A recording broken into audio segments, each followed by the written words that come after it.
Olalpa min siam tu lota min din tu chunang inia veizana in komun thatak meite neile theitura damle re seng thamin te ka wangin lom thu kan soye tam tak local khom theilo ma ila kan ni nang angamin poma wangin lalpa lom thu kan soye itu kan siar tu le kan tirik tur mang min pol minom pui turin Isu Krista mingin kan ron dile. Amen. Psalm number sompalina. Siya nga sang katatangin arem chan lai kan top may don ni Psalm number sompalina. Mi a chuan arilu in pathian reng omlo atia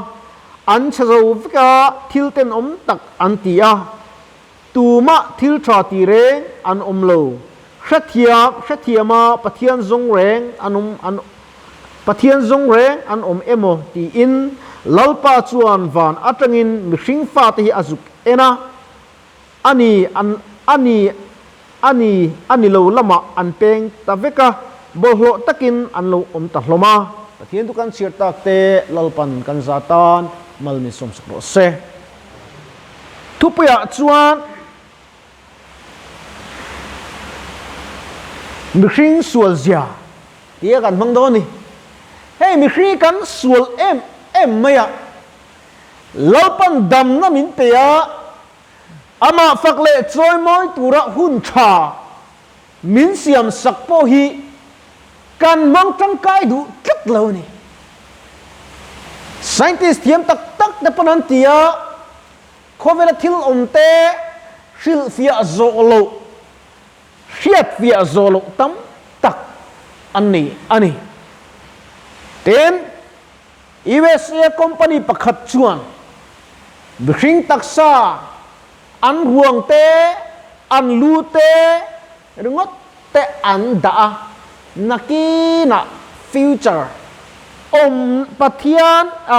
mi ring thiam na asan na kai tho le thei tu khan an fanu te pakha ruang khan anda hydrogen antia anka bluta chuan gas anka bluta enge mokha chuan tisen ka anpam chuwa ka tisen ai chuan liquid diet antia liquid diet liquid night antia chu tui anka bluta ni chu tiang chuan khovel hian pathian hoi son zong na tlan na sem maya den mi a chuan a ruin pathian reng om lo tia pathianin ati hi kan tam ani ten vana tang hian minon ringa min choi moi lo ka thil siam lutak hian ke nge min faka atu lam nge an hoi tiana mitalen ruai thina lalpa choi moi the kan ladama lali suak Krista kau the kanom te van nei ka in tiem mi tam tak chu lalpa po kong man mia lo accident ya thita mei ta te motor sut lum te in chunga tla te accident sang khovelan chu sanani zainan kan riruin englam nge kan hoi hey aludung chuan peisian ni somriat le paruk kan nia hetizat chau mai lalpa bia choi moi ma faktu le athungai thatura kanal kal khomi Christian chu kanin tive om sia amak chu kati dewani kan lo dam lo ani chuan tukran ni ta sala pona thil lei tur tele chian te man lo kan chuan phure ema chang si pathian chi bei dona beng chungong le tlat si hi kan tam me aha kha hi ka ti ni khua lum me in khom po kan tia khua an vat le khua vat me in khom po kan ti le furau le furan in khom po in khom le pathian phang nan reng dai chuan lam kan siam chu om lo reng ani tu Amo chu zaina yan lalpan vai tang yan kan chezia te kanum da te min thi denga ama kan choi moi le ama kan faki aphut ve ani o mi khri kan vasual em tru khongai mo som na min don tira ei kan zinga chuan nula le tlang val chu pani chiang kan oma kan nula pe kan cha dua yom na pianga pathian za puilun kal zera lalpan mala som zelang che lali suwa kan za puilo ngami apoi mo lali suwa za pui tu te chmo an la zak ve don an nakina en khom san tlen sia min nui so tu te po ma se nui so in an lom ve don thu tak lo pe ni haran yang tru phone game ker tu chung kan ti tan khela thileng mo soi tu chuan kan ti no thiam pathian biak don ro chon chuan lam fakha te kan siam bible kanan chuan in tan mun siamin ka kal don ni in tan mun kan siam zo chung kalau kir lenga kan ne na nang ni po kalang chu kan ne num the nan lalpa ivana ken amei me hian han lon lo iche na tur ka che na tur ina siama ama chu lalpa mit tlung hian kanungem ti hin ngei tu ta ila iti palo khir tu du tak ifona te kan than thu ringot ngai chalo pathian thu ti ngai thavete o zoram kan harangai entian tunan mi eng mo de chuan thu lo soi don ta se chuan local treu in karing mi khring ni kan khir thina mi khring kan khir chung chuan ke ma ni kan la chiang lo ni tu tin pola kan buai chung chuan kan la chiang lo EPC ni akai lo bang baptism ni akai karing lo salvation ni akai karing present ni akai karing ring lo ani lo pola in chan dam no lo a chan chu pola no aringa piang chan dam ni ngati ni tu cái chú Paul in nhiều na tên một cái tel bị lầu ré khạc cái gì amo chú lalpa kan than na dễ là hiền hey tu lai social media an viral sang sang tấm khop mày van ram lẹ khem mun po lâu tiang reng te history theory ni i suwa ka athilo tiang reng chi te kha athi chiang ro pui sia athi je kan mua pathian omani ti kan chianga nakina chuan i swa soi chetu teimo mak dak mai chu nun nuam le thi chaten an thingai me lo ni mak dak mai mis pakhatania aming chu ka khalawa sapani i swa ka soi cheve ngot me stay sa kan a performing anei la kan at top me eng nat nge ti po khiat lo tin Brazil president eng ti kum nge o ka khato lova kum khachu ka president na turi pathian pamin dalong an tingot maya alom luna program an bua se eng nat nang ti ra athiringot mai ni chuba chung kan pathian ni alom em maya kan pathian ni mo hi mo choi moi phua za aphu ni tru ama sa choi moi tur ang huyen kan choi moi lo ni kan u pakhat kalau kala nung te lo khom ka du te reng ne na jip min khai le khera na tuk jang chu kalau kalang in khom kha chak em ani zenan ke ni yan enge ti thei kan nei kan ru dam doi kanom chai dam na mi khinga ringot kan zong ani chuan dam ni apa chuak don lo reng reng kei lalpa ati dam tu chikani ati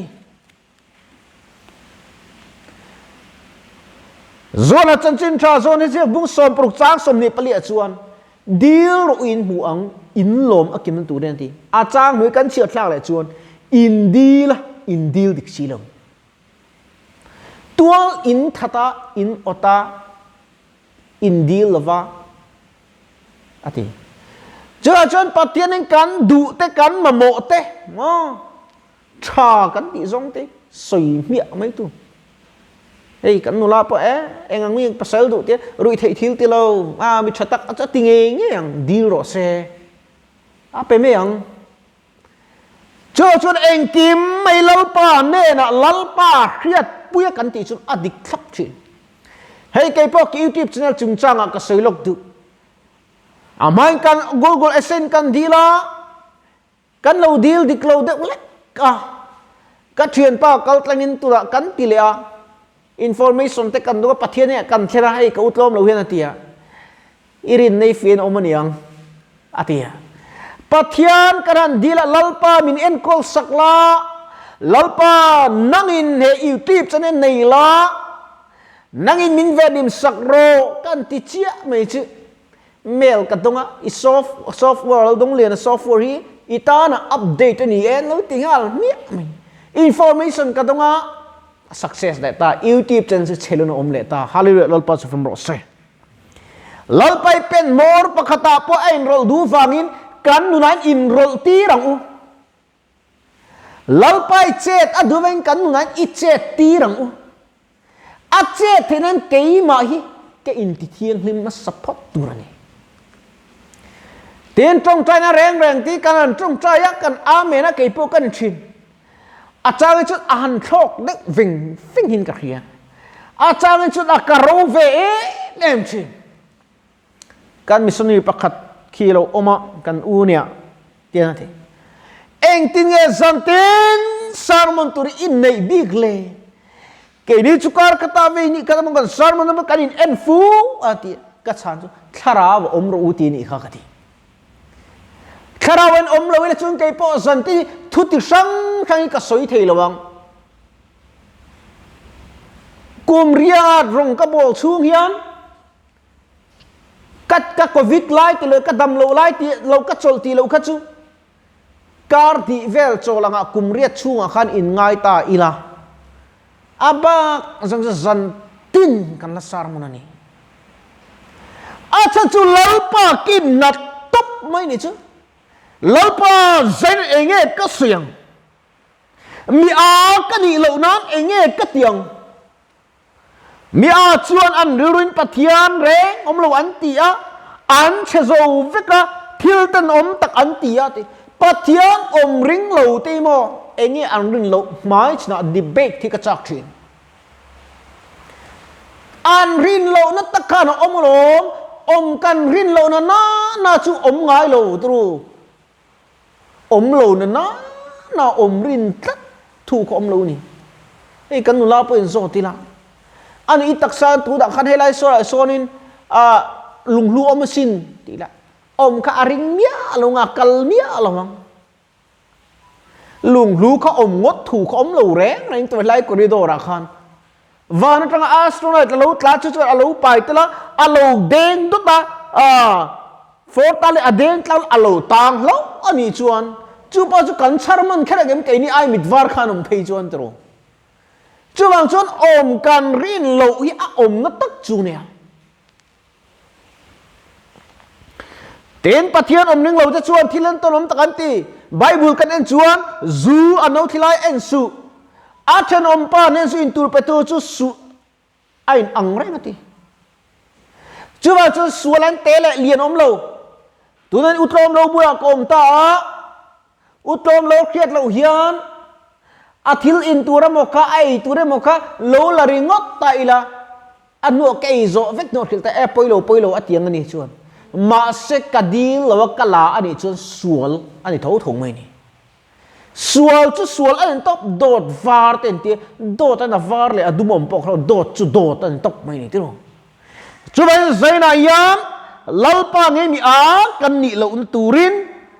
mi sual kan ni lo un turin pathian izong u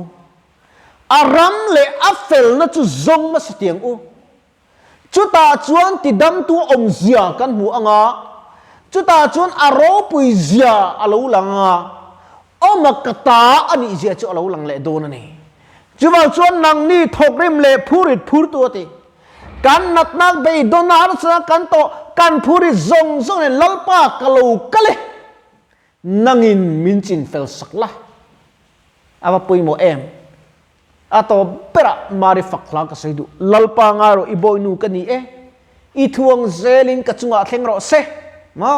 lalpa ithuang zelin kan chung kwa ko khan mi mala kan rama keima ngei po hian iduang takin ka chunga yan iduang takin ithu churo kheng se i man thei tur min pola sual dawa ka tan thei nan huai san min pela tharau ti no min pola min siam tharin min din tharale ro tia kan tong trai hi angai tak zet ani dam na ngor dila kan tong trai hi lalpa alom lo mai thei chuwang chut enge min zir tira dua enge hospital min da san enge ka in khom chan a chan kha kan hriat chu angai ni tru a chan kan hriat chu chuan lom takin natna local poni sala thi na po eng poni se kan ma chom thei don ni chuwang chuan lalpa ne na in hlan thar turin zain thin lung takin Isu Krista mingin kani some kan thu soile Bible chang kan tiri tak telal pan kan zatan malmin som sakro se amen trong trai lokang chungnung beri thi toy te kan tiri le kan pun chu tak te lo ngai thatu la lo thir tu ten ti sar thar hlok pun kan nei theu the nan malmin som sakla nangin min pola nangin minom pui sela in khom hitisa chu po ni ila nang kan ne van lom thu kan hrila che tharau min pol minom puya min ti chak thar zel turin imal som na nen Isu Krista mingin kan dile amen.